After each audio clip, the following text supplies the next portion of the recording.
Hello बच्चों, welcome back to learn with NR. आज हम करने वाले हैं क्लास 9 इंग्लिश की बिहीव बुक के प्रो सेक्शन का कंप्लीट डिटेल रिवीजन।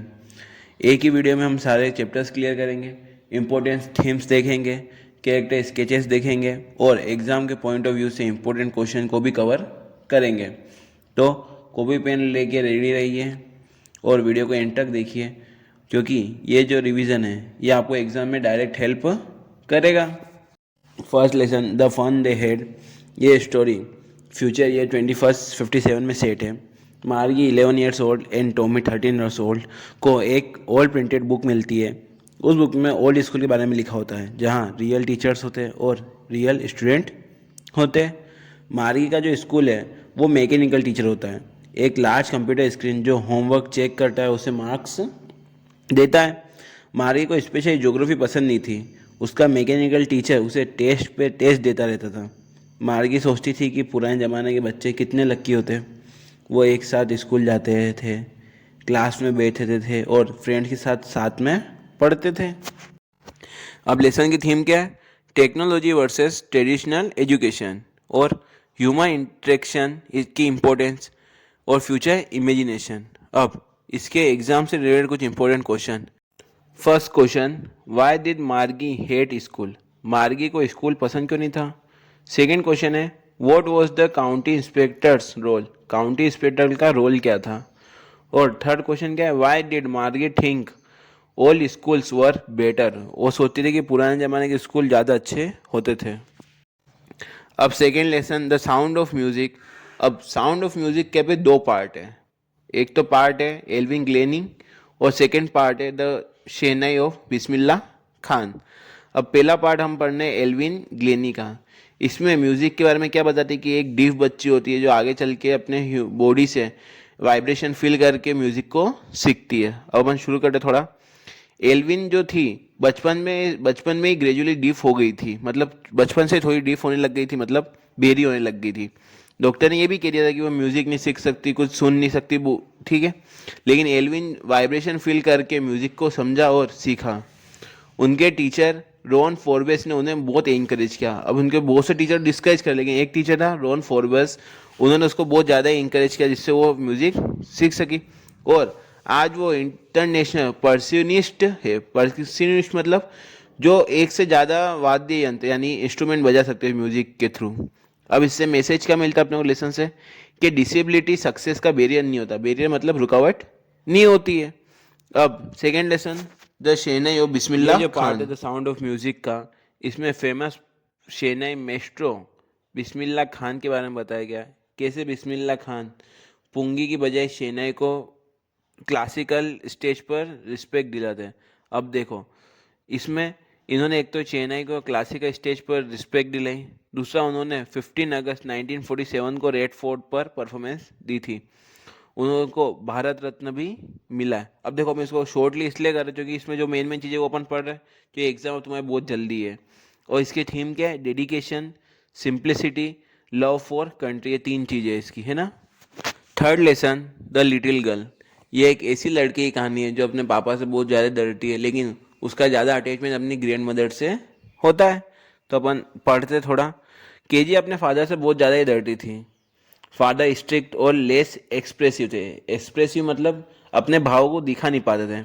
एक दिन केजिया उनकी स्पीच के लिए जो पेपर बनाया था उन्होंने उसे फाड़ कर पिन क्वेश्चन में भर दी, जो कि उसकी दादी ने उसको एक आइडिया दिया था कि अपने पापा को गिफ्ट दो बर्थडे पे। फादर ने उसे पनिश भी किया इसके, क्योंकि स्पीच इंपॉर्टेंट थी। बाद में जब मदर हॉस्पिटल में होती है, मतलब उसकी मम्मी बीमार हो जाती है लेकिन फिर उसको हॉस्पिटल में जाना पड़ता है, तब फादर ने उसकी ख्याल रखा था। किसका? केजे का। तब केजे समझती है कि फादर एक्चुअली में केयरिंग तो है, लेकिन उनको बाहर जो काम करना पड़ता है उसकी वजह से कभी कभी स्ट्रिक्ट हो जाते हैं। और इससे मैसेज क्या मिलता है कि पेरेंट्स का प्यार कभी कभी स्ट्रिक्ट फॉर्म में भी होता है। फोर्थ लेसन है ट्रूली ब्यूटीफुल माइंड, जिसमें आइंस्टाइन की बायोग्राफी मान सकते हैं अपन। इसमें आइंस्टाइन के बचपन से लेकर बड़े होने तक का सफ़र बताया गया है। आइंस्टाइन बचपन में स्लो स्पीकर थे। स्लो स्पीकर मतलब उनको ज़्यादा बोलने का शौक नहीं था। वो अपने काम से काम रखते, ज़्यादा बोल नहीं करते थे। उन्हें ट्रेडिशनल स्कूल सिस्टम बिल्कुल नहीं पसंद था। कैसे? रोज़ सुबह उठ के स्कूल जाओ, लंच करो, एग्ज़ाम दो, टेस्ट दो, वो सब उनको पसंद था। उनको क्या था, क्रिएटिविटी चाहिए थी। उन्होंने थ्योरी ऑफ रिलेटिविटी दी थी, जो साइंस में एक बहुत अच्छा रिवोल्यूशन लाई। रिवोल्यूशन मतलब क्रिएटिविटी हमको पता ही है, रिलेटिविटी रिलेटिविटी मतलब हर चीज़ को एक दूसरे से जोड़ के नई चीज़ सिखाना, जिससे अब वो एक सिर्फ साइंटिस्ट, मतलब वो सिर्फ साइंटिस्ट ही नहीं थे, एक पीस सपोर्टर भी थे। क्यों? क्योंकि जब जापान के नागासाकी और हिरोशिमा में अटैक की बात हुई थी, न्यूक्लियर बम की, या अपन एटम बम दोनों कह सकते हैं, तब इन्होंने अमेरिका के प्रेसिडेंट को कहा था कि आप ऐसा ना करें, क्योंकि इसका जो विस्फोट होगा उससे बहुत ज़्यादा ही तबाही होगी। क्योंकि जब मतलब पता है कि आज भी वो दो एरिया विकसित नहीं हो पा रहे अभी भी ढंग से। और इसका इम्पोर्टेंट पॉइंट क्या हो सकता है, या इम्पोर्टेंट मैसेज क्या हो सकता है? एक तो क्यूरियस माइंड है इनका, दूसरा ये वॉर के हमेशा अगेंस्ट में रहे, और ह्यूमैनिटेरियन पर्सनैलिटी। ह्यूमैनिटेरियन पर्सनैलिटी मतलब ह्यूमैनिटी के लिए ये ज़्यादा सोचते थे। Fifth lesson, the snake in the mirror. एक यंग डॉक्टर मिरर के सामने अपने फ्यूचर के सपने देख रहा होता है। अचानक एक स्नेक उसके शोल्डर पर आ जाता है। डॉक्टर डर के मारे हिल भी नहीं पाता। स्नेक अपना रिफ्लेक्शन देख कर चला जाता है। इसका मैसेज क्या? प्राइड का रिजल्ट। दूसरा, लाइफ अनप्रेडिक्टेबल है। कुछ समझ आया? नहीं आया? अब समझते हैं। एक यंग डॉक्टर होता है जो हमेशा अपने फ्यूचर के बारे में सोचता है कि फ्यूचर में मैं ये करूँगा, ऐसी लड़की की शादी करूँगा, XYZ। दूसरा, अचानक एक स्नेक उसके शोल्डर पे आ जाता है। डॉक्टर इतना डर जाता है कि उसको डर तो जाता, लेकिन वो अपने प्रेजेंस ऑफ माइंड से सिचुएशन को हैंडल कर लेता है। तो वो क्या, अपने आप को एकदम स्थिर बना लेता है। फिर डॉक्टर डर के मारे हिल भी नहीं पा रहा था। अगला, स्नेक जो था वो अपना रिफ्लेक्शन देखता है पहली बार मिरर में देख के वो देखता है कि ये कौन है। अचानक कि सेम टू सेम रिफ्लेक्शन है, तो वो वहाँ से उसके ऊपर से चला जाता है। तभी डॉक्टर समय देखते या टाइम देख के वहाँ से भाग जाता है।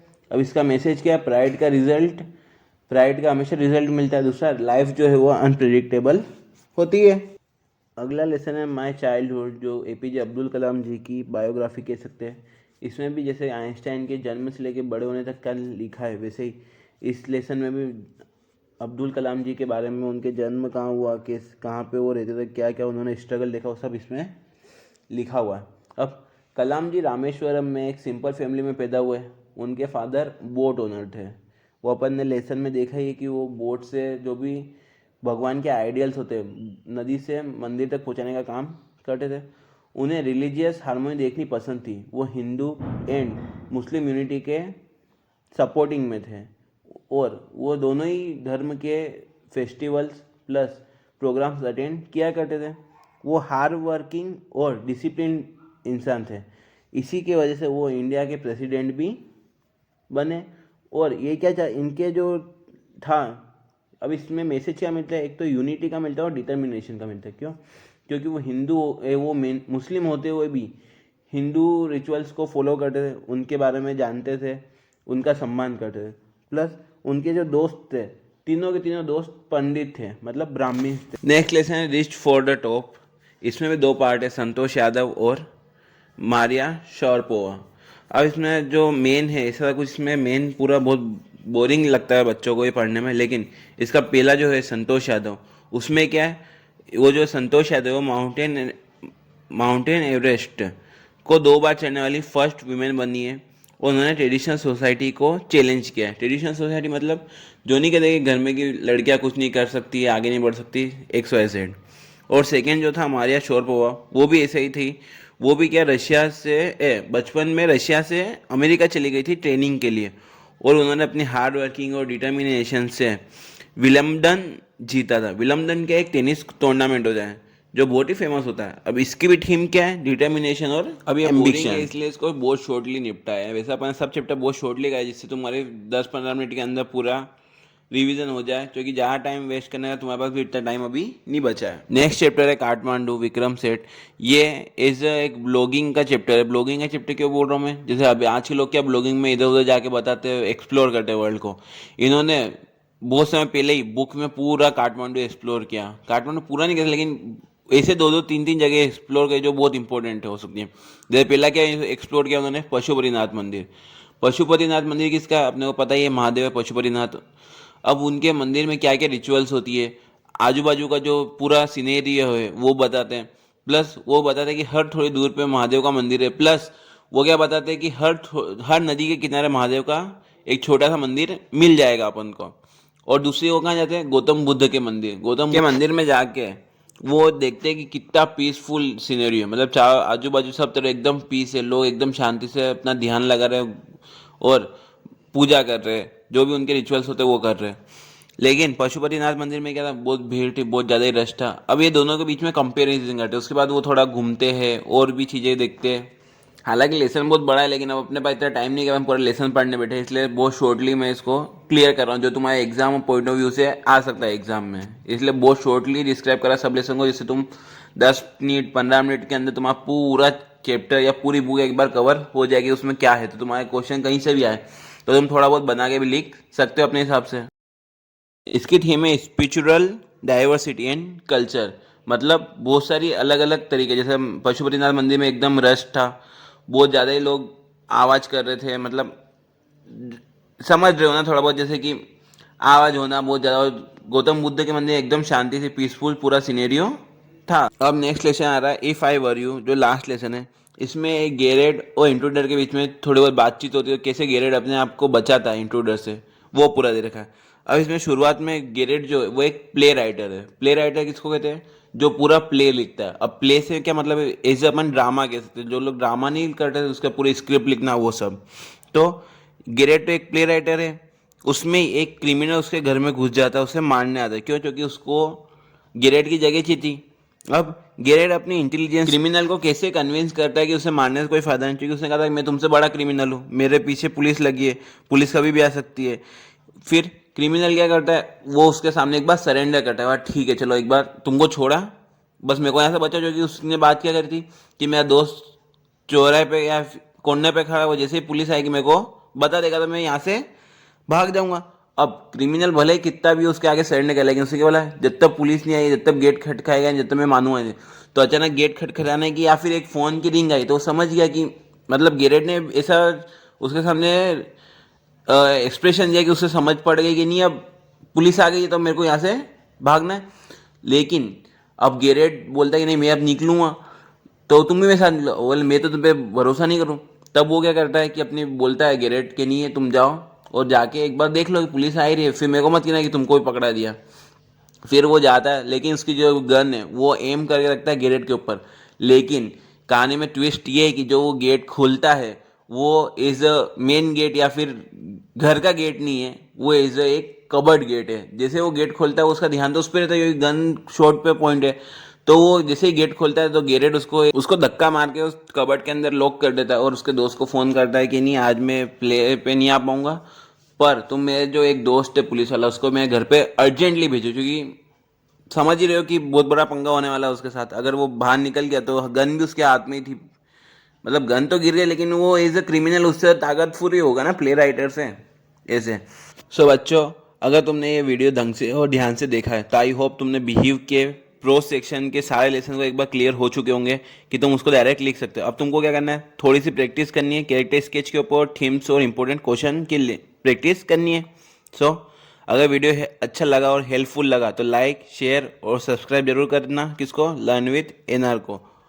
और कमेंट में बताना कौन सा चैप्टर सबसे ज़्यादा टफ लगता है, तो उसका एक डिटेल एक्सप्लेनेशन वीडियो बना देंगे। तो जो भी देख रहा है वीडियो यहाँ तक जो देख रहा है उसको सबको मेरी तरफ से राम राम, और मिलते हैं अपन नेक्स्ट वीडियो में ऐसे ही।